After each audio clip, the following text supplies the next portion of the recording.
Okay okay ఇప్పుడు అవన్నీ కాదు, ఒకసారి మనం డిబేట్కి వద్దాం. ఎస్, పెద్దిరెడ్డి రవికిరణ్ గారు, సరే ఇందాక మనం మాట్లాడారు, నేను కొన్ని డాక్యుమెంట్స్ కూడా మీకు చూపించా. నేను చూపించినవి కూడా లోక్సభలో అడిగిన ప్రశ్నకి చెప్పినటువంటి ఫారిన్ డైరెక్ట్ ఇన్వెస్ట్మెంట్కి సంబంధించినటువంటి నివేదిక అది.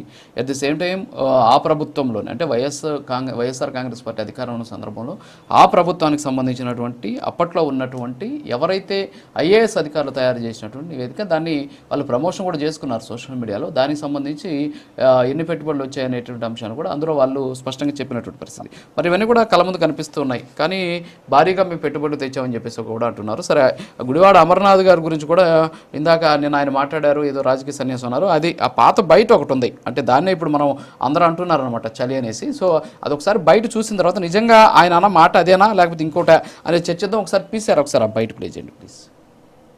అనేక సందర్భాల్లో చెప్పాను.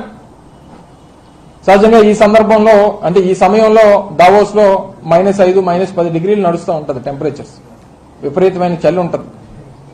సహజంగా అందరికీ అదే ఉంటుంది కదా. ఎన్నోళ్ళు దాదాపు 2,500 నుంచి 3,000 మంది ప్రతినిధులు ఉంటారు.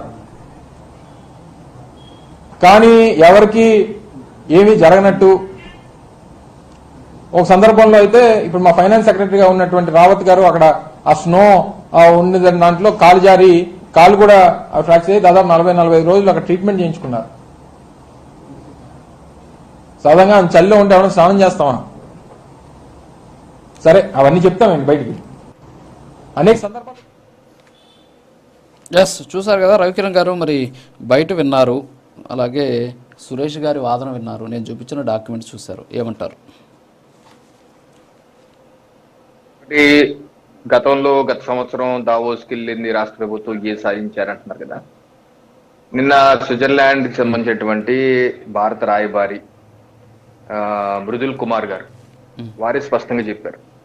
వారు ఏమన్నారంటే, ఏపీ నుంచి లాస్ట్ ఇయర్ వచ్చారు దావోస్కి, అయితే ఎంఓఈలు ఏం జరగలేదు, బట్ దాని ఫాలో అప్ డిస్కషన్ లో they got 2 lakh crores investment అని, 2 లక్షల కోట్ల పెట్టుబడులు వచ్చాయి అని అక్కడ ఉంటే రాయబారే చెప్తున్నారు.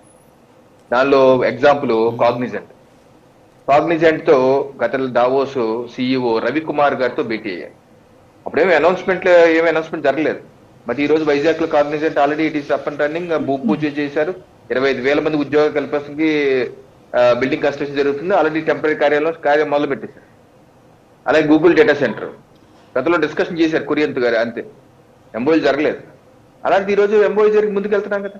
నేనేంటంటే నేను స్టార్టింగ్ లో చెప్పాను, Davos is not about deals, it's about discussion and dialogue. దాని ఫాలో అప్ ఉంటుంది. ఏదైనా సరే అప్పటికప్పుడు అయిపోవండి. దాని ఫాలో అప్ చర్చ, డిస్కషన్స్, మన యొక్క పర్స్పెక్టివ్ ని తెలియజేస్తాం. ఒకటి ఏం చేశారంటే అది చేశారు. రెండోది, వాళ్ళు ప్రభుత్వ హయాంలో ఈ అమర్నాథ్ గారు ఇచ్చిన స్టేట్మెంట్, దావోస్కి వెళ్ళి వచ్చాక మే 2022లో వెళ్ళారు, మార్చి 2023లో అమర్నాథ్ గారు ఇచ్చిన స్టేట్మెంట్, ఆయన ఇచ్చిన స్టేట్మెంట్ తెలుసా, దావోస్ లో మేము ఒప్పందం